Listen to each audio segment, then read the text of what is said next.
Have you ever wondered how much money you'll need to retire? If you have, then you've probably considered that you may never be able to. That I will never retire! As funny as all of the associated memes have been, it begs the question of just how much money you'll need to retire in 10, 20, even 50 years' time. Today, we're going to find the answer. Make no mistake, this is a video you'll want to watch until the end. Now guys, this is one of those videos where I need to point out that I am not a financial advisor. I can't tell you what to invest in or how you should handle your own retirement. Please contact a professional if you need some real advice. You'll only find educational content here. But hey, we promise it'll be entertaining. Now, before we get started, it'd probably be a good idea to tell you what retirement actually means, wouldn't it? To clear up any misconceptions, retirement isn't just about getting old enough to live permanently in slippers and to refer to youngsters as hooligans while blaming their poor attitudes on that hippity-hop music they're listening to. No, retirement actually refers to any time in a person's life where they choose to leave their work life behind them permanently. This could be because that person has hit the required age, or it could be for more unplanned reasons, such as sustaining a serious injury or making life-changing 1000x gains on frog-themed meme coins. Now, at some point, we have all dreamt of the day where we can finally tell the boss to stick it before riding off into the sunset, pina colada in hand, ready to enjoy the world's longest holiday. Before we can do that, though, we need to plan and we need to save. But what do those retirement plans actually look like? Well, much like the wonky veg in your local supermarket, retirement plans come in all shapes and sizes, each with their own nuances. Not only will most countries have a government-funded plan, such as state pensions or a social security benefit, but you can also add to your own retirement pot with specialized investment plans. For example, with a traditional 401k, you pay a portion of pre-tax income into the pre-investment fund, and your employer matches a percentage of contributions. This lowers your taxable income, and you don't pay any taxes until you make a withdrawal. Another example is a traditional IRA, which is similar to the traditional 401k, but the contributions are significantly lower. However, there's also more freedom, because you can choose where your money is invested, whereas a 401k's investments are decided by the employer. Then there's a Roth 401k and IRA. These are similar to their traditional counterparts, except that where money is taxed on the way out of a traditional 401k or IRA, with the Roth versions, money is taxed on the way in, and you won't pay any tax when you make a withdrawal. There's also the SEP IRA, which is designed for self-employed workers. It works the same as a traditional IRA, except you can contribute a lot more to the fund. And if you work for a non-profit, such as a school, you'll probably be on a 403b, which allows you to contribute even more than you'd be able to with a 401k if you've worked there for 15 years or more. Now, at this point, it's important to note that not every country will have the same retirement plans. The ones we've mentioned are from the US. However, the way plans work in different countries will be similar in nature, although there are some countries that don't actually offer any retirement plans at all. By the way, if you are enjoying the video so far, give it a boost by smashing the like button. While you're down there, subscribe to the channel and ping that notification bell to catch our next one. I was trapped inside a cage made out of the daily grind. I was so unfulfilled. I felt like a blank sheet of A4 paper. Something was missing from my life, but I didn't know what. But then I found what I'd been missing. The Coin Bureau deals page was the answer to my prayers. It had everything I needed to make me complete. Exchange sign-up bonuses of up to $60,000. The biggest discounts on the best hardware wallets. Trading fee discounts of up to 60% on the best crypto exchanges. Exclusive altcoin alpha. Thank you, Coin Bureau, for bringing me back to life.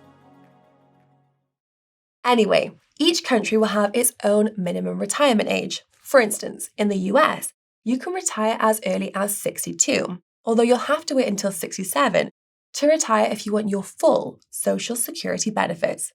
Other retirement ages around the world include 66 in the UK, 65 in the UAE, 67 in Australia, as well as places like China or Russia that have different retirement ages for men and women. In China, for example, men can retire at 60 and women can retire at 55. However, in a lot of countries, these ages are set to increase. In fact, if you check out this Wikipedia page listing retirement ages around the world, you'll see a list of 95 countries, and 28 of them will be increasing the minimum age in the coming years. Take the dear old UK, for instance, which will be putting its retirement age up to 67 by 2028, and it'll be 68 by 2037. Now, this ties into why people are becoming increasingly concerned about their future retirement, which is less secure now than ever. It's pretty simple. Governments don't want to pay for it. As medical technology advances, people are living longer. The prospect of governments paying out retirement benefits to everybody for an increased number of years has been widely discussed by politicians who, quite frankly, don't care if you have to work until your 70s. I mean, a lot of them would prefer it if you never made it to retirement at all. However, a government can't exactly just declare that they want you to work until your dying breath. So instead, they fund retirement by switching on the money printer. This short-term solution actually creates a more long-term problem. Yep, we're talking about inflation, of course. You see, the more a currency is in circulation, the less value and purchasing power the currency has. Logically, the longer you save, the more value will be eroded by inflation over time. Consider that 50 years ago, the same item you could buy for $1 would cost you $6.36 in today's economy.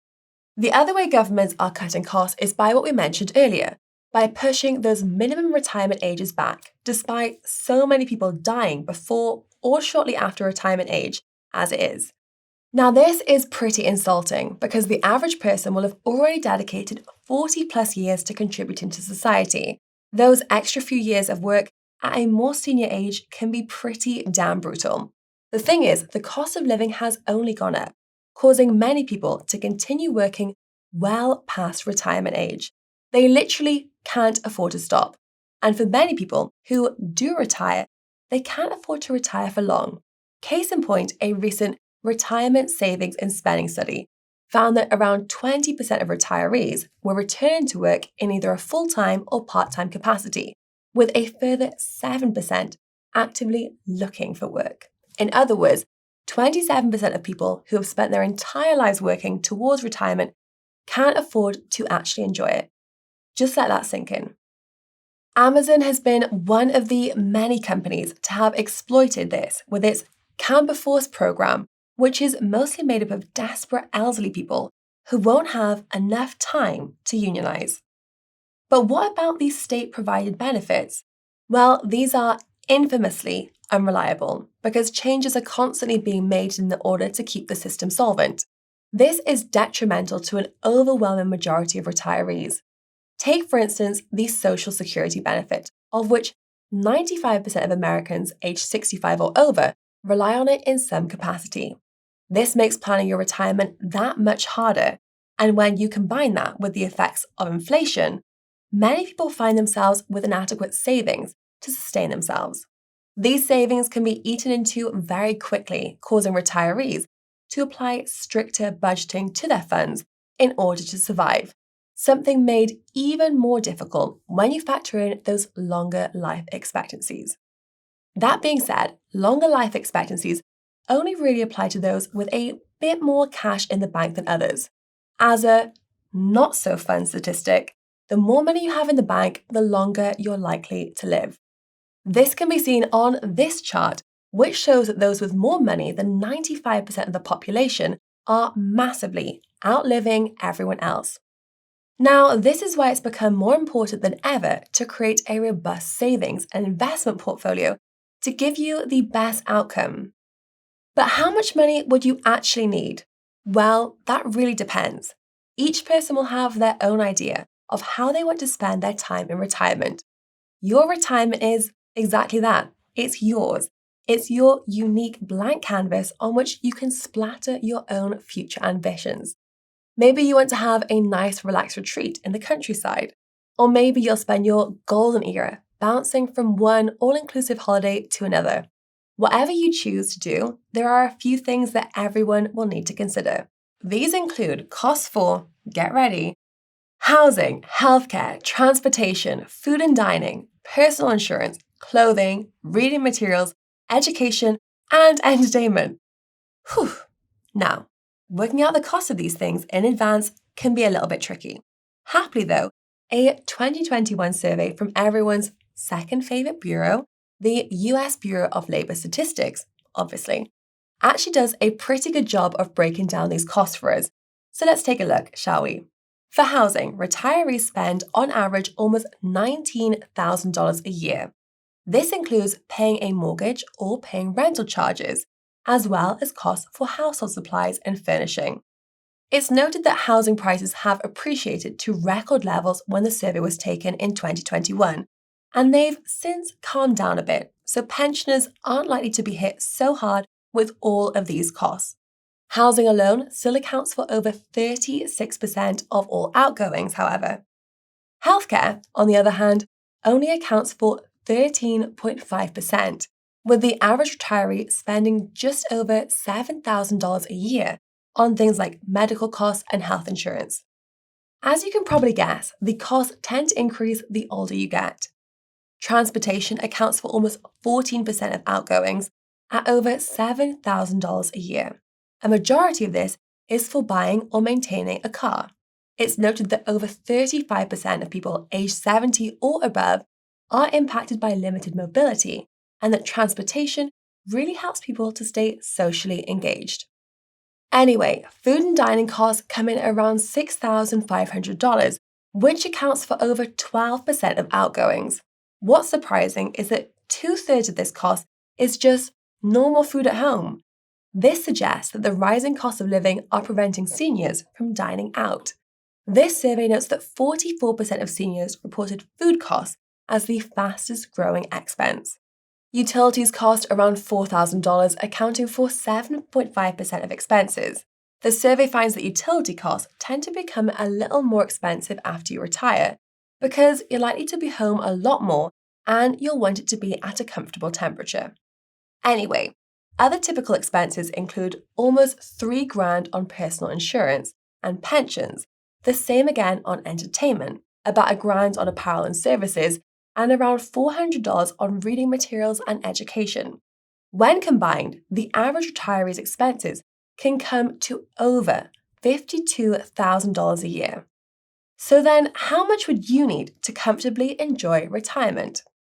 Well, assuming you are planning to enjoy a 20-year retirement, then this would mean you would need just over $1 million to cover your costs.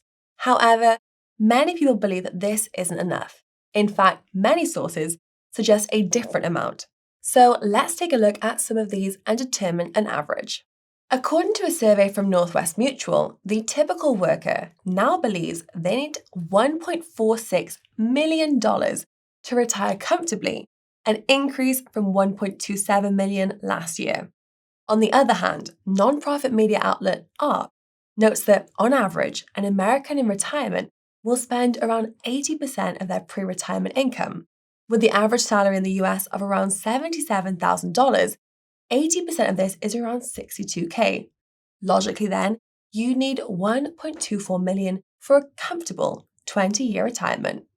Now, working out the average between all of these values gives us a ballpark figure of $1.23 million. That's quite the number when you compare it to other countries. For example, a comfortable retirement in the UK would cost around £750,000, which is around $953,000. Alternatively, the low cost of living in Portugal means you can enjoy a luxurious silver-haired lifestyle for under $500,000. But we're not done here yet, folks. You see, it's okay working out just how much you need to retire today, but remember that inflation thing we were talking about earlier? Yeah, we've got to factor that in too. The average inflation rate over the last 10 years is 2.4% per year. which means our $1.23 million becomes just under $2 million. That's if you even believe the official inflation figures, which are debatable. Another way to assess how much you'd need would be to look at the M2 money growth supply, which sits at the annual average of 5.55% over the last 10 years. So, our $1.23 million actually becomes a jaw-dropping $3.6 million. An average between the two gives us a rough estimate of $2.8 million that you'll need to have an easy lifestyle that you've always dreamed of, at least based on the available data. Now, this obviously begs the question, where the hell am I getting that much money from?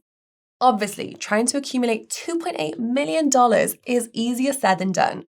But believe it or not, it's not impossible. It won't happen overnight, and it won't happen in a few weeks or months. Instead, it'll be something you do over your lifetime. It will take strategy, discipline, and patience. But make no mistake, it is absolutely doable. Now that you're officially pumped, let's see if you can make it happen for yourself. The first thing that you want to do is make sure you've cleared any outstanding debt. The earlier you start hammering away at those, the easier it'll be to start building wealth. Think of it this way. If you have been paying $100 a month to debt, you've already been used to living without it, so why not put it to good use? This ties into the next thing you need to do. Start using any spare cash you have to make the maximum amount of contributions you possibly can into your retirement plan. This will allow the pot to grow in the background, and by the time you make a withdrawal, you'll be surprised at just how much it's grown. However, if you want the best chance of a healthy, happy retirement, then you could invest into high-performing assets, specifically ones that will massively outperform inflation.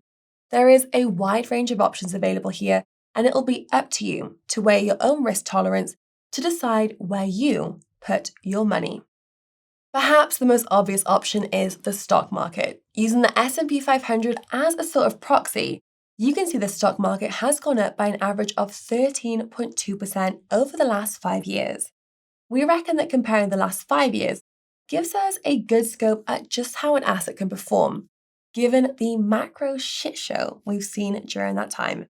Anyway, if keeping up with the ebb and flow of the stock market doesn't sound like you, then you could consider a commodity like gold, with an average annual return of 11.4% over the last 5 years. Gold is popular because it maintains much of its purchasing power, much better than fiat does anyway. There are more out-of-the-box investments that you could choose, such as fine art, collectibles, wine, and whiskey, to name a few. I mean, even vintage Lego sets can give you a pretty decent return on your investment. But we would be remiss to not discuss the best performing asset in history, Bitcoin. Since BTC's earliest record price of around 9 cents, it's gone up by over 720,000x to its current price of around 69k at the time of me bringing you this video. Obviously, things have slowed down massively, but even so, the average return on a BTC investment over the last 5 years is 63% per year. Crazy, right? You can now learn more about how BTC and gold compare by checking out this video. The link is in the description. Now, it's worth noting that despite Bitcoin being a risk asset, it's actually the safest cryptocurrency, as it's been around the longest and has the most established track record, 15 years and counting. It's up to you to decide if the risk will outweigh the reward. And if you want to learn how to trade BTC, then we did a video guide that will help you do just that. The link will be in the description too. Now, this brings us to the big question: what investment plan can you follow to achieve your retirement dreams? Well, working this out can be a little tricky. In order to give you an idea of what's needed, we'll be using the averages we've discussed so far to compare the potential returns of the S&P 500, gold, and BTC over a 10-year, 20-year, and 50-year timeframe. If 50 years is too long, you can use this as a guideline to go somewhere in the middle. Also note that this strategy assumes that you'll follow a monthly DCA strategy. In case you're unsure, DCA stands for dollar cost averaging, which is when you invest the same amount every month, regardless of price action. Also keep in mind that this is all guesswork, so I think it's worth reiterating what I said at the start of the video. I'm not a financial or investment advisor. Anyways, with that said, let's start with the S&P, which, I'll remind you, has an average return of 13.2%. To achieve that $2.8 million goal in 10 years, you would need to invest $9,611.03 per month.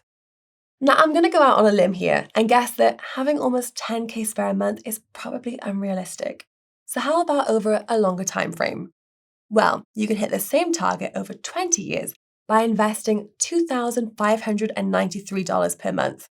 It's better, but let's be honest, it's still a little high. However, investing over a 50-year time frame would cost you just $133.38. Much better. Next, let's take a look at gold, which I'll remind you has an average return of 11.4%. Slightly less than the S&P, but arguably easier to manage. Anyways, to hit $2.7 million in 10 years, you would need to invest a whopping $9,760 a month. Not even Snoop Dogg is that high, so let's spread it out a little bit. Okay, so over a 20-year span, gold investments would cost you $2,593.85. Close, but no cigar, or whatever Snoop Dogg is smoking. Spread those investments over 50 years, though, and that will cost you $146.80 a month. For shizzle dizzle. But what about Bitcoin? Well, I'll remind you that BTC has a much higher average return at 63% per year. So with that in mind, let's see what that would look like. To achieve our $2.8 million target over 10 years, you would need to invest $2,043 a month. That's less than both other assets on the 20-year time frame. If you were to invest into BTC over the next 20 years, you would need to invest just $553.16 per month. As for the 50-year time frame, this would cost you only $23.77 a month. Some of you spend much more than that a month on coffee. As you can see then, it is completely possible to build up a decent amount of retirement money over your lifetime. And the more patient you are, the easier it becomes. But here is a tinfoil hat question for you. Will you even need it? I mean, think about it. We're heading towards a future where technology makes everything easier. 3D printers today can already create things like houses in a single day. People are also already 3D printing artificial organs, food, and even medicine. At this rate, you're literally able to print everything you need to survive out of your own 3D printed home, and at a low cost. In the future, what's to say we won't have crane-sized printers able to spit out an entire home? Naturally, this would make housing much less scarce, and therefore less valuable. In theory, at any rate, 3D printing aside, if science advances to the point where we're able to cure today's common ailments, then naturally this brings healthcare costs down, right? Besides, we'll probably already have robot doctors that are able to perform surgery with pinpoint accuracy, or we'll each have our own microchip that dispenses medicine every time we catch a cold. I mean, the food we eat could even be genetically modified to survive weather conditions or to bear more fruit. The vertical farms that your nephews build in Minecraft could end up becoming an actual real thing, albeit with more pixels. We could even start harnessing limitless energy sources like nuclear fusion, eliminating the need for dirty fossil fuels and inefficient renewals. Energy costs could fall close to zero, making everything exceptionally cheaper, since energy is required for making, well, everything. On the flip side, maybe this is exactly why the things from today could hold their value. People might not want genetically made tofu sandwiches. Instead, they might want something more organic. Maybe a printed out hollow plastic house isn't the home of your dreams and you just want the good old brick and mortar alternative that you grew up with. Or maybe you want to hear what your Lambo would sound like if it wasn't being run on Tesla juice. Yep, All the other stuff might sound kind of cool at first, but it probably wouldn't be the best way to spend your retirement. And it's highly likely that the richest people out there would be well aware of that. They probably prefer to spend Bitcoin instead of all that worthless fiat crap, live in a traditional house and have access to human doctors, and eat real food. Why not join them? Now, I reckon that's just about enough crazy for one video. Whatever the future holds, though, it's probably best you prepare accordingly, just in case. And that's all for today's video. If you enjoyed the video, show it some love by smashing the like button and subscribe to the channel. Don't forget to ping that notification bell while you're there too. If this video has inspired you to start trading BTC, or any other crypto for that matter, then be sure to check out the Coinbureau deals page. It's got trading fee discounts of up to 60% and sign-up bonuses of up to $60,000 and discounts on some of the best hardware wallets for you to store it all on. The link for that is in the description below. Thank you so much for watching, and we'll see you next time. This is Jessica, signing off.